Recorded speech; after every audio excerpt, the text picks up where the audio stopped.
Thank you for listening to this podcast from TRE, Talk Radio Europe, your voice in Spain and around the world. For more information, please visit TRE.radio. TRE in the afternoon. Presented by Hannah Murray. Good afternoon. It's just gone 5:05 and you are now listening to Women Talk. With me in the studio today, Rachel Garrett, Jan Humpage and Laurie Knight. Hello. Hello. Hi. Hello. Hiya. Thank you all for coming in. If you're listening at home and you'd like to get involved, you are more than welcome. Here's how. To contact TRE, please call 952 78 4000. Email studio@tre.radio. Send us a WhatsApp on +34 645 99 67 95. What a beautiful day, it's a wonderful life. Okay, there is an article here about singing in the car. It says that Fiat, which commissioned the survey, said our research highlights the joy that singing in a car brings to drivers. Clearly, the private sanctuary of a car gives drivers the confidence to hit the high notes, even if people don't think they can actually sing. Apparently, the top 10 has been revealed, and the most popular song for singing in the car is Queen's Don't Stop Me Now. It's a good one, that, isn't it? Yeah. It is a good one. Do you sing in the car?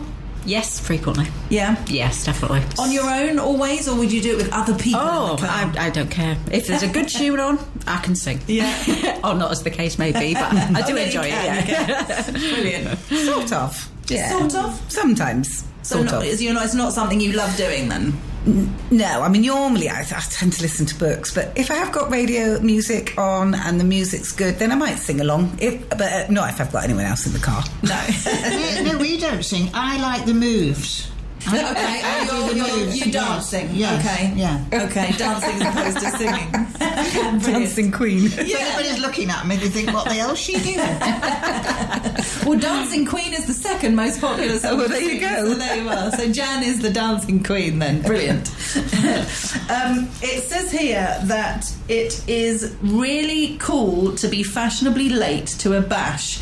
This is interesting. I hate being late, but I know that it's a thing, isn't it? With a party, you're not supposed to be the first ones there, but I always have in my head, okay, it starts at 6 o'clock. So I sort of think it's kind of rude to arrive late. But I suppose it depends what kind of party. Yeah. But even so, if people are providing food and things like that, I don't think arriving an hour late is acceptable. No, we always get there on time. Yeah. Unless there's a reason, obviously. Yeah, exactly. Well, they're saying here that it's good to do. Arriving late at a party is a proven image booster. Tardy guests, those making an entrance up to 90 minutes beyond the time on the invitation, are respected and admired by other partygoers. No, not by me. I think it's very rude. I wonder if it's an age thing. Yeah, it's a generation thing, maybe. Yeah. Maybe. Yeah?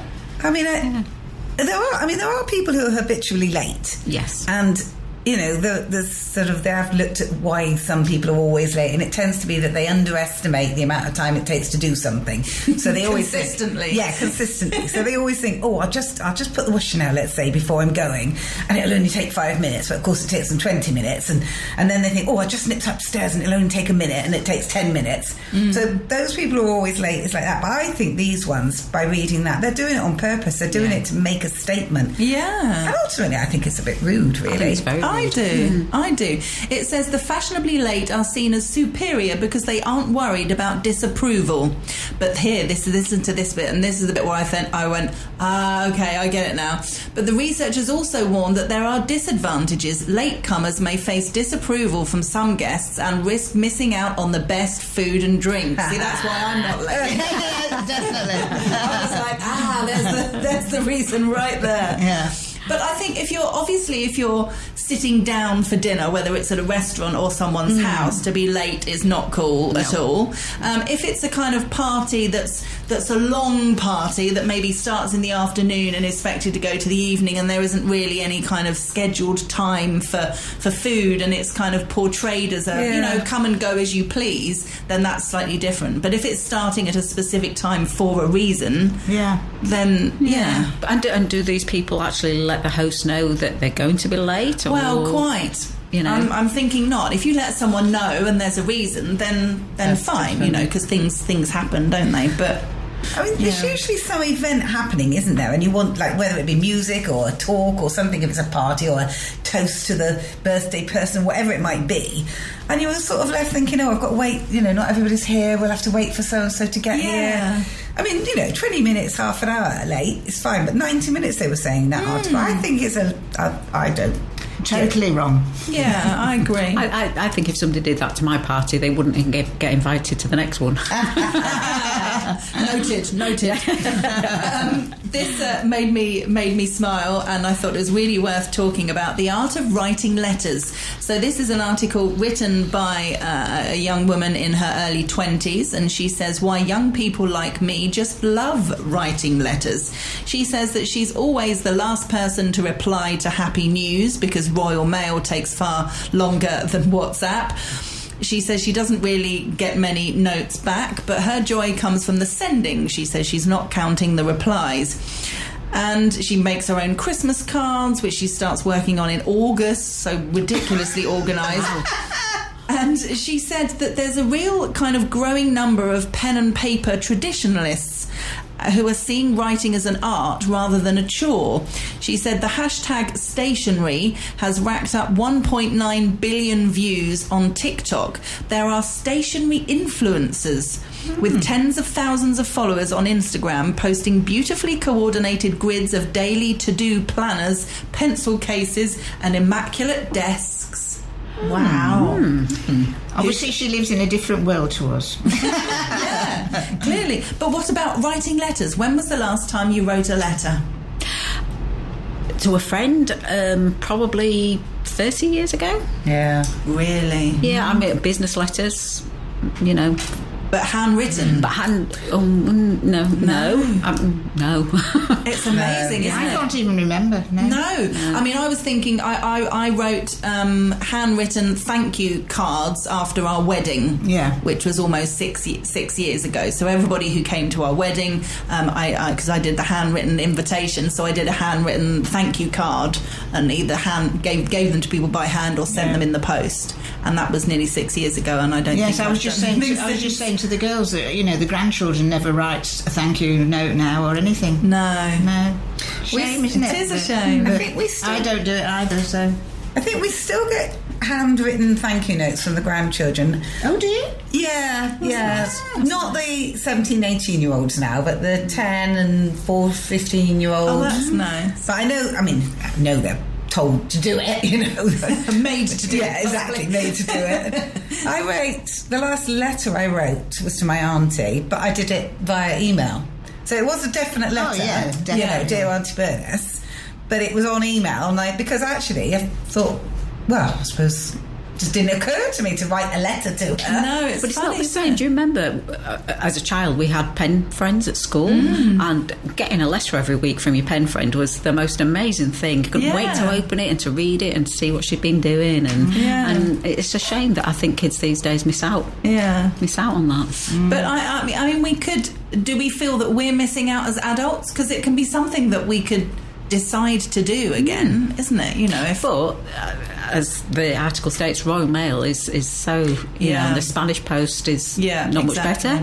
You know, you never know whether the letter's going to arrive. No, you know, if you send a that's birthday true. card, you know, is it going to get there? Yeah. You know, It's a weird thing about letters as well. Unless it's a thank you letter, you're sort of putting the other person in a situation where they're obliged to write back.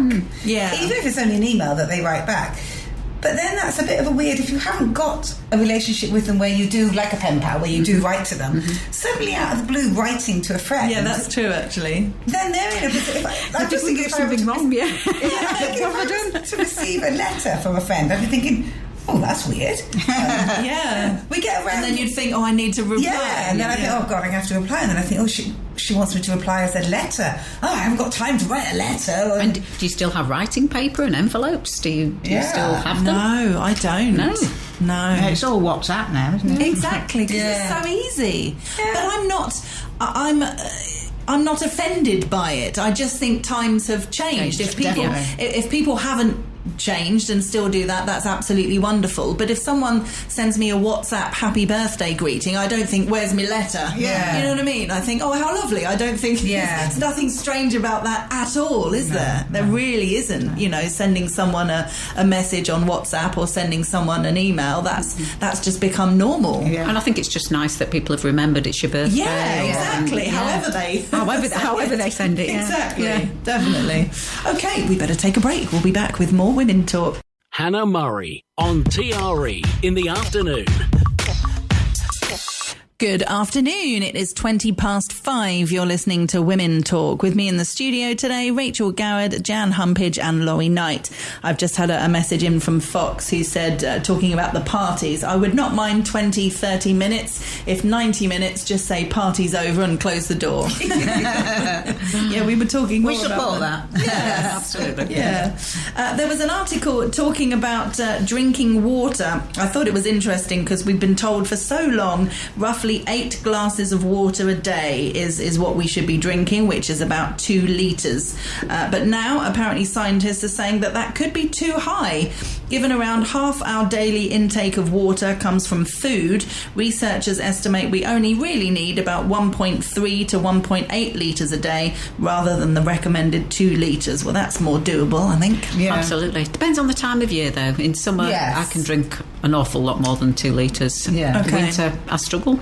Yeah. Yeah, I find it a lot harder. I think we've been saying this for years, me and my husband. He always says, you never see dogs just drink, dogs and cats, they drink when they're thirsty. That's why we have a thirst centre. You're thirsty, go and have a drink. Yeah. But I think the original 2 litres thing came from Evian, or came from some of the bottled manufacturers. It was a promotion. Although in that article, That doesn't surprise me. Yeah, exactly. And then you've got people sort of walking around with their water bottles everywhere they go because they're so desperate in case they're going to. And you think, you're not going to die of dehydration in 30 minutes away from the house. But yeah, if it's summer and it's Spain and you're out for a long walk or something like that, then of course you need to drink more. Because I drink a lot of water, but Roger doesn't. No. And yet, he's really fit and well, isn't he? He looks well. Yeah, absolutely. Yeah. Well, Jerry doesn't drink water. He never ever drinks water except in his whiskey. But he will have coffee all day long. He'll have juice in the morning. You get plenty of water. You get some water from any fruit and veg you eat. Yeah, there's loads of other. And then he'll have a beer in the evening. So he's getting plenty of water. Yeah. It's interesting, isn't it? Because with so many of these health things, there are so many different kind of bits of research that come out with things. Because I remember doing an interview about this a long time ago, and they were saying the water that you get from food. So the opposite to this article, the water that you get from food or the water that you get from tea and coffee or anything like that is not the same as pure water. And you kind of think, what? I think they don't understand physiology. That's the problem. Yes. It goes in our tummy and our tummies and kidneys and filter it out and do things like that. What the body, the way that we take the food, the body deals with it as food or as liquid. Yeah. Okay, so we don't need to stress about having too much water. And just to remember that, what was her name? Leah Betts? Was it Leah Betts? Who died because of water overdose. Yes. Yeah, so that is a reality. Obviously not on 2 litres. And I don't know how much she was taking, because that was the Ecstasy Girl, wasn't it? Yeah. And they were trying to make the point afterwards. Well done for remembering the name. Yeah, I was... It might be somebody else. Yeah, ring a bell, but it might be somebody else. I'm still alive as well. But yes, no, you have to be careful with overdosing on water. But that's yeah. Okay, on to bucket lists. It says here, many of us savour the prospect of ticking off a bucket list of things to do by the time we reach our twilight years. But you might want to hurry up, as research shows the older we get, the more likely we are to stick to old habits rather than trying new things. What do we think about that? How often do you try something new, would you say? Not very often. Because you said I was just saying that, I keep thinking about what we might do, go and travel the world and all this, that and the other. But in actual fact, you get to the stage where you can't be bothered. Fair enough. So I think actually, if you want to do that sort of thing, do it when you're younger. But I think your bucket list changes as you get Yeah. older, and things change in your life, and you get grandchildren, and your bucket list is constantly changing. What you Yeah. would maybe have wanted to do in your 20s, you don't particularly necessarily need to do now. But you've just got different things in life. Priorities and But it was interesting, that article, they said that if you've got a limited amount of time, i.e. you're getting older and older, then you tend to spend more, you want to spend that time doing things that are sort of like proven, like going to places that you know you like. Yeah. Absolutely, you want to do things that make you And happy. if you think about it, if it's the last day on Earth, you've got your one last day on Earth to live, you know it's your last day on Earth, are you going to go to a meal in a restaurant, let's say, that's a fancy new restaurant, to try a new restaurant, or are you going to go to the place that you know you love, you know what you're going to eat? Definitely. Yeah. I People you know, want to be with. Yeah. I know, and I think that's what they were sort of saying in the article, and they're probably right, that the more finite your time is, the more you actually want to do things that you know are guaranteed to give you pleasure. Yeah, that's true. You don't want to risk things, do you? No, and that makes sense, doesn't it? Yeah. But if there are still things that you want to do, then surely it's worth the risk. Yeah. Still doing it, as opposed to thinking, "Oh, I wish we did that." Oh, have no regrets. Exactly, Absolutely. having have no regrets. Yeah. If you decide you don't want to do them anymore, whether it's that you can't be bothered, or you've just changed your mind, or you haven't got the money to, or whatever, then that's different. But if it's still something you really want to do, I really kind of think, "Oh, do it then, absolutely. do it." Absolutely. I'm all for that, yeah. So there are no regrets, because it's a shame having regrets, isn't it? Okay. Moving on, without regrets. This is an interesting, well, not really to do with the regrets, but kind of on the same line. Each setback makes you stronger. There's a piece in the Daily Mail called "The One Lesson I've Learned from Life," and they have various celebrities that have to come up with the one lesson that they've learned from life. And I always find it interesting what people choose, and some things I can relate to myself, and some things I totally can't. But this one I thought was interesting. Each setback makes you stronger. There's that expression, "What doesn't kill you makes you stronger." And I kind of thought, that can be really true, and it's great if you can take life like that, because everybody goes through bad times, having bad things happen to them or whatever, and if you can come out the other side a stronger, more resilient, even happier person, then that's brilliant. Yeah, I think having cancer twice, that really has made me stronger. Yeah. Wow. Yeah. Brilliant. Yeah, I feel I've got to fight through life. Yeah. I can't give in. Yeah. That's great. Yeah. That's really good. And yet I've had broken my back and I have cancer, and neither of them have done anything to me.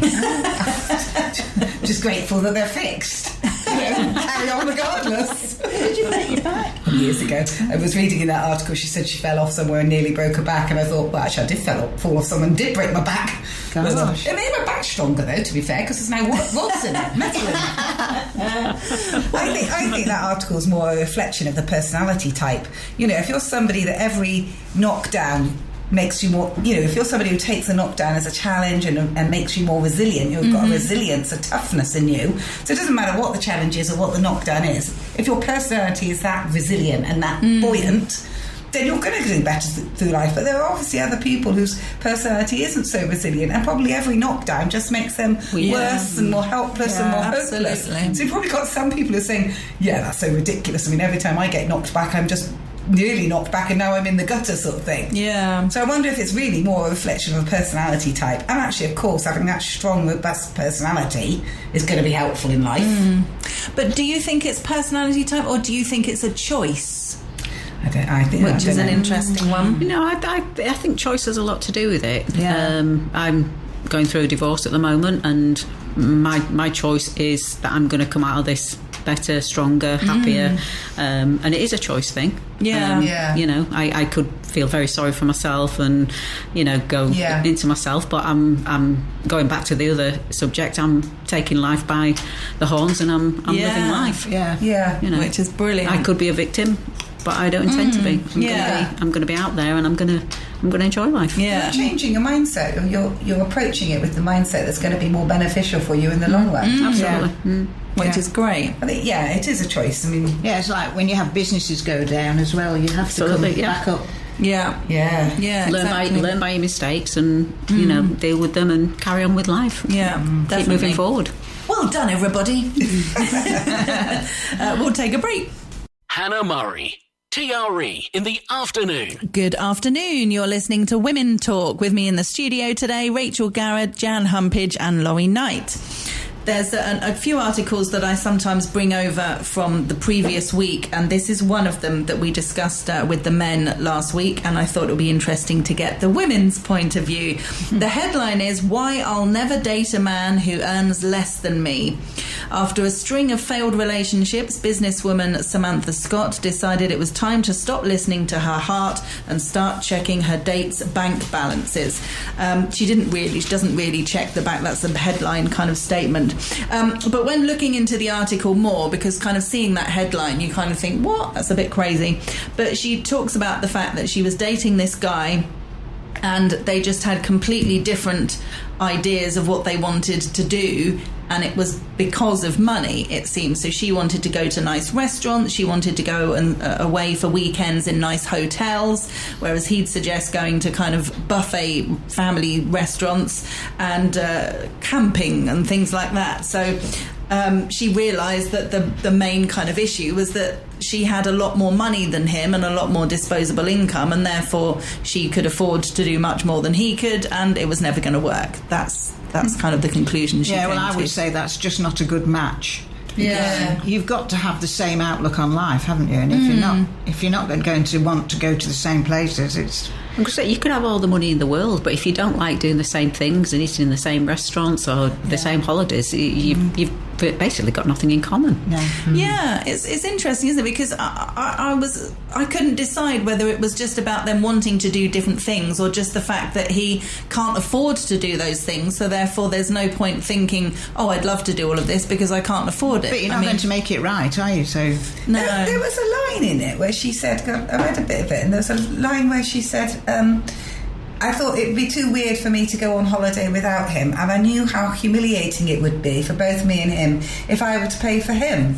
And I thought, well, actually, who's humiliated? I mean, I'm in a relationship where one partner has more money than, he has more money than me. I'm not humiliated that we go to places that I couldn't afford on my salary. You've got to. But I wonder if it's the other way round, when it's the woman earning more. Yeah, the woman earning more. Whether the man feels they're supposed to earn more, they're supposed to take care of the woman, all that kind of stuff. It's not going to work. We live in an equal world now. Yeah. Surely it shouldn't matter. No.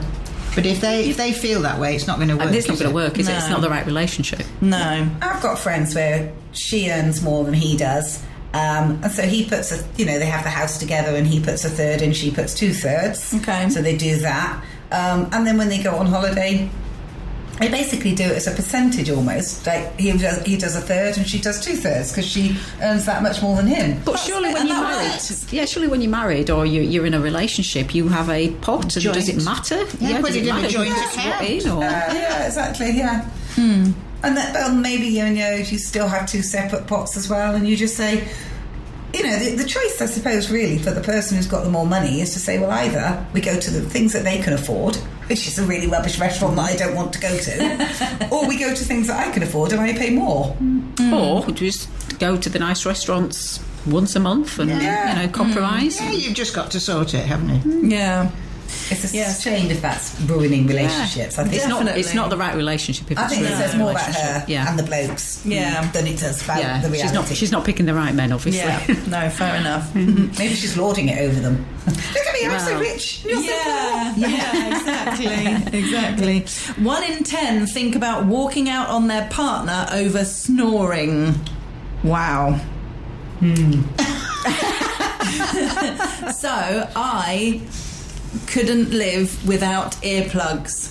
Sorry, hubby, but earplugs are an actual lifesaver. And every so often when we go away, even if it's for a night away, I've forgotten my earplugs, we have to go to a pharmacy so I can buy some earplugs, because spending the night without earplugs isn't fun for me. I'm going to have to ask you advice on them, because whatever ones I'm using is just not enough anymore. Really? Oh, you need to get they're wax ones. So they're the little fluffy pink cotton. Yes, and you take the cotton off. Oh, do you take the cotton off? Yes, that's just a protector so they don't all get stuck together. Oh, that's where I'm going wrong. I didn't know you took the cotton off. Ah, yes. So you take the cotton off and then you can mould it into the right shape, and literally blocks everything out. Lifesaver. So there's ones made of wax. The ones made of silicone are too hard and they don't kind of go in your ear properly. The plasticky ones, what are they called? The normal ones that are made of whatever. They don't do anything. Rubbish, but you would have like a music concert or something for kids, or you get them on aeroplanes. Yeah, exactly. Those rubbish. ones. Yeah, the rubbish. Absolute rubbish. The ones made of wax that comes with the cotton wool round it. Take the cotton wool off and Take the cotton. I'm okay because I'm deaf. You see, there's pros and cons with everything. Oh, brilliant. Yes, so I wouldn't walk out on my partner because I have earplugs. So there we go. Yeah. But it's a big problem, though, isn't it? It is a big problem. It is. Not being able to sleep night after night because of snoring is a real issue.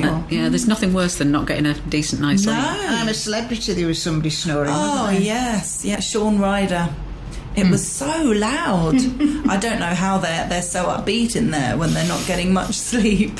No, can't watch when they keep eating all this horrible stuff. Isn't it horrible? Oh, when they're doing the drinking trial the other night. Oh, it was really horrible.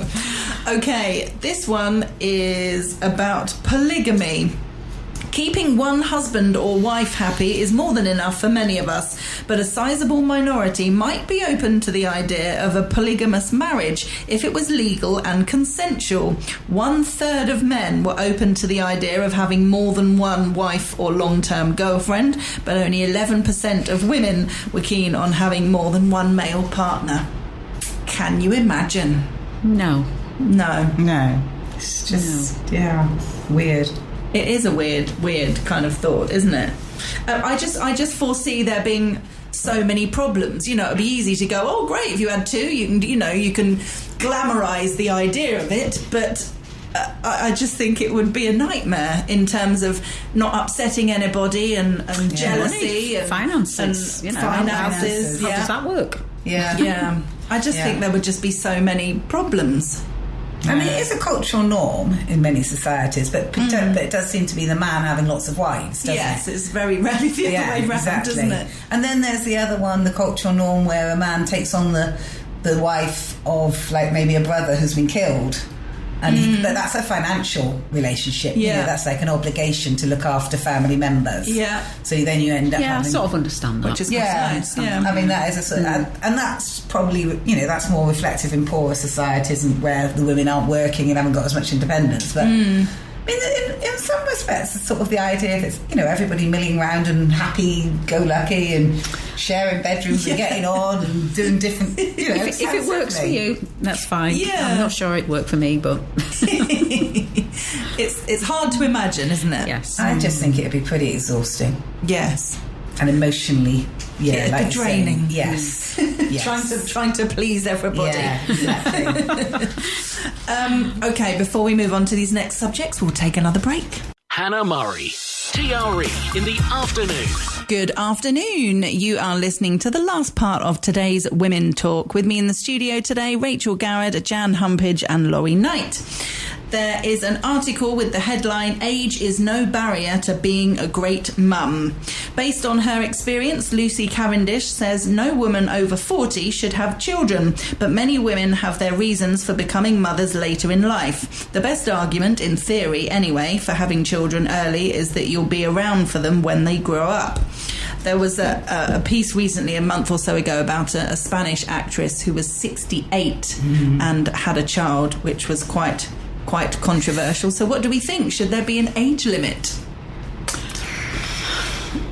What would the age I can limit hear be? you all thinking. I don't think 40's that old. I think it's very, very normal these days. My niece she's pregnant with her first child, complete accident, never thought she'd have children. She never thought she'd have children. She's 40 this year, but I think she'll make her a fantastic mum. You know, so it would be such a shame that she would never be a mum. And you know, so where do you set the age limit at? I'm surely it depends on the person and how fit they are and how active they are. But doesn't human nature stop you from having a baby? Yes, Eventually, eventually. Yeah. So just go by human nature, I would say. Exactly. Yes, I think you're right. To go after, you know, when you've had your menopause and you actually can't have children anymore, to don't do forcing anything. it. Yeah, don't Your do body anything. telling you something. On the other hand, if you use that argument, then actually the age is a lot younger, because there's a lot of women around 34, 35 that they're considered elderly mothers. Yeah, you're geriatric after 30, Is that right? There you go. Which is There you go. unbelievable. Geriatric mother, like that's the proper expression. Over Because 30. biologically, kind of women biologically are sort of supposed to have babies as soon as they start menstruating, or at least they can have babies then.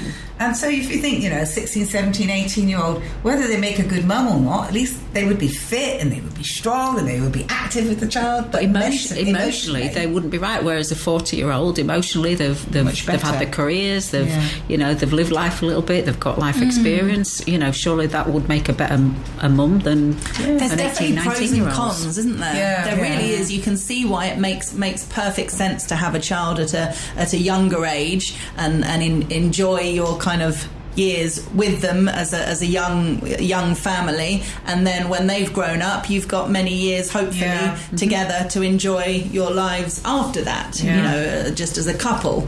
But then there's an argument for the other side as well, having a career, having more of a life before you become parents. So I can really see both sides. I just don't think you could put an age limit on it because everybody's so individual. I do think 68 isn't right. Yeah, I think it's a little bit old for the child's sake. I don't think it's fair on the child having such an old. Old But mum. funnily enough, there'll be a load of men out there, older men, who will be Yes, fathers. yes. Definitely. And so some celebrity ones, I can't think of them at the moment. Rod Stewart Yes, exactly. Yeah.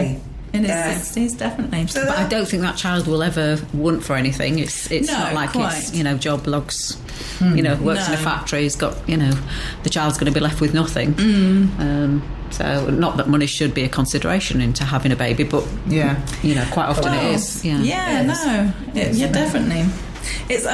Yeah. I was going to say something and then I thought, no, I won't. Okay, so we don't think there should necessarily be a barrier, but people should use their heads a bit more. Yes. Okay, fair enough. Yeah. This one we also talked about last week, and I thought it would be interesting to get your thoughts. The headline is, I want to tell my teenager her biological dad is a sperm donor, even though I know it will devastate the man she loves as her father. Do we think this would always be the wrong thing to do, or is there an argument for it, for kind of telling the truth? Yes, I think you should tell the truth. Really? Right from the word go, because at some point she may find out by accident that biologically he isn't her father, and the older the child is, or adult, finds out that that isn't her real father, can be devastating. But when's the word go? Very, very early. My eldest daughter is mine from my first marriage, and it has never been a secret that the man that brought her up, that she called dad, wasn't her dad. She's always known. Okay. The other children have always known. We've always, you know, we never kept it from her. It was always that she had a separate father. Yeah. But, you know, this was daddy, and she's never known any different. Because I didn't want her to turn around as a teenager and find out, or somebody say something within the family. Especially with all the new stuff that is around now, the DNA. The DNAs. Yeah. The DNA. Yeah. That's really interesting, because when that's why I wanted to bring it up with the ladies, because last week all the men said categorically, "Oh my goodness, don't tell her." No. Oh, They how all said, strange, isn't it? they all said, "No, don't tell her. You'll ruin her life. You'll ruin his life." Does the everyone will father get not hurt. know as well in this Oh situation? no, the father does know, but right. the father's been, as in Yeah. the woman's partner has been her father bringing her up. You know, Yeah. whether But it's- that's that the they most had a important donor thing. egg. That's- Yeah. Who he's you daddy. love, isn't Yeah, it? he's daddy. That's the most important thing. And the earlier they know that they're slightly different, you know, they're not going to grow up thinking, you know, finding out at 16, 17, which is the most devastating age to find out that this man that you think is so wonderful actually isn't your father. You know, it could be devastating for everybody. Yeah.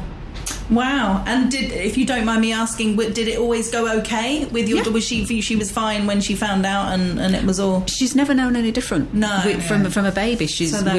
We've always made it clear to her that you know, she's a product from my first marriage. Yeah, you know, but this is Daddy, and you know, and she loves him as Daddy. Oh, well done. That sounds like definitely the right way of doing it. Yeah, it's.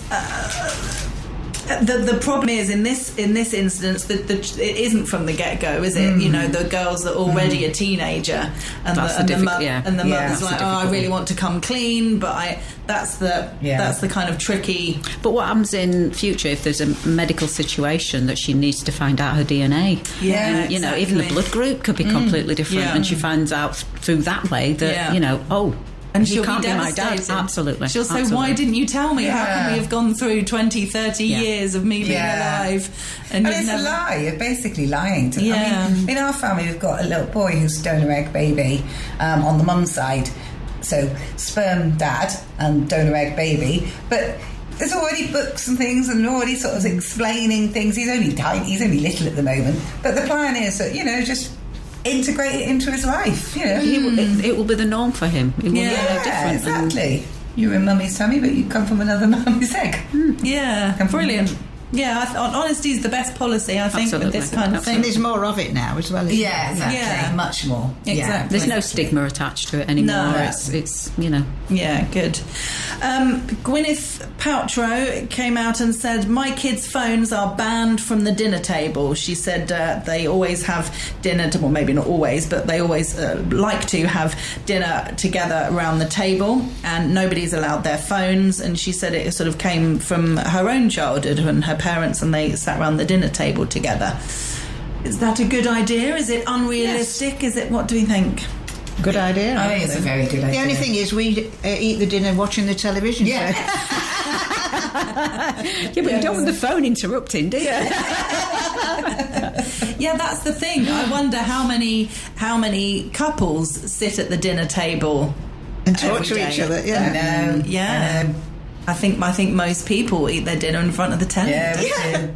Yeah, we do as well. But sometimes, like when we're having curry, for example, we do sit at the table, but we still have the television on sometimes. I think it's nice to see children not using their phone all the time. So do I. Yeah, absolutely. And dinner table's a perfect example to say no phones at the table. Everyone. It's when you go to a restaurant and there's a couple and they're both on their phones, and you think, why have you come out to eat and you can't even speak to each other? Well, I always feel like saying I'm looking at the menu, because that in recent years, right. So my husband and I have frequently been out for dinner, and you have to get your menu from the QR code. Yeah. So we're both looking at the menu, and I say to him, people will think we've got nothing to say to each other. And I want to go, we're fine, we're just looking at the menu. But that doesn't wash when you've had your pudding. No, exactly. That's true. That's very true. This also we talked about with the guys last week, and I'm very interested to hear your thoughts on smacking.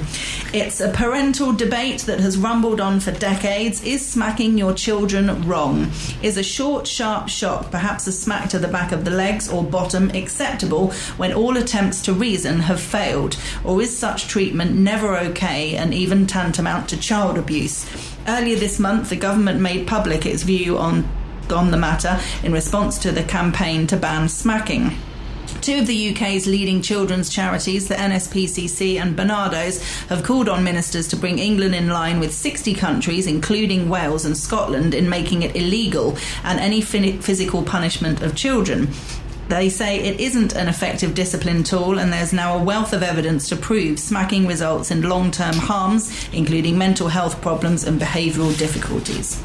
Yeah, definitely should be. Well, I was smacked as a child, and I'm not saying it's right, because I don't think it's right anymore. You know, society has changed, but I certainly don't have any mental issues of been smacked as a child because it was the norm. And when I say I was smacked, a smack on the back of the leg or the back of the hand, I was never beaten. That's obviously something very different.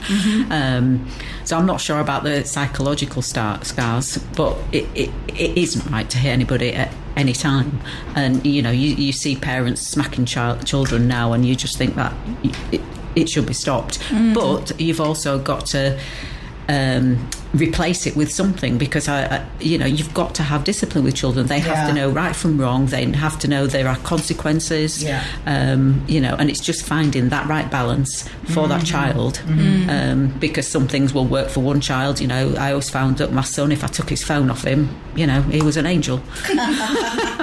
That worked for him. But you have to find what is right for that child. There are other ways to discipline, aren't there? Yeah. The naughty step. That's a good I can one. remember as a young girl, I went out with some friends and went somewhere that I shouldn't have gone, and my dad found out but asked me, and I told a lie, and he smacked me, but I knew I'd done wrong, and I didn't mind. He was right, because I was naughty. Well, he was right to discipline you, but was he right to smack you? Yes, well, of course, that happened in those days. Yeah. So I think it shouldn't be encouraged at all. No. I think there's also a difference between a smack through anger and a smack of discipline. So when I was naughty, my mum would say, right, you go to your bedroom and you wait until Dad comes home and you're going to get a smack. She always made Dad do the smacking. So her disciplining was, you'll go into the bedroom, you'll wait till Dad gets home and you'll get a smack. So poor old Dad had to do the smacking, and he'd always say, this hurts me more than it hurts you. I go, it doesn't! Remember that interaction. But she didn't hit, she never smacked in anger. But with my older sister, maybe because she was older by the time my mum was older by the time I was born, but with my older sister, she'd smack her with the wooden spoon at the back of the leg. And my sister says even now, she says, I'm going to kill Mum for hitting me like that with the back of the stick. So my sister genuinely believes that was in anger, and it was done in anger. It was done in, for goodness sake, smack at the back of the leg. Whereas I don't feel the same thing, because the disciplining, though, even though the smacking, the disciplining was very, very different. It was subdued, I suppose, in that respect. Yeah. I do think to hit a child or an animal in anger is very different from disciplining them. And then the disciplining it shows restraint, whereas anger smack, when you're in the supermarket with a child who's playing up and you grab them by the arm and you smack them, that's an anger smack. That's not going to help. No. But saying to that child quietly, when you get home there will be a smack for this, and you will be disciplined, but then there's restraint in that.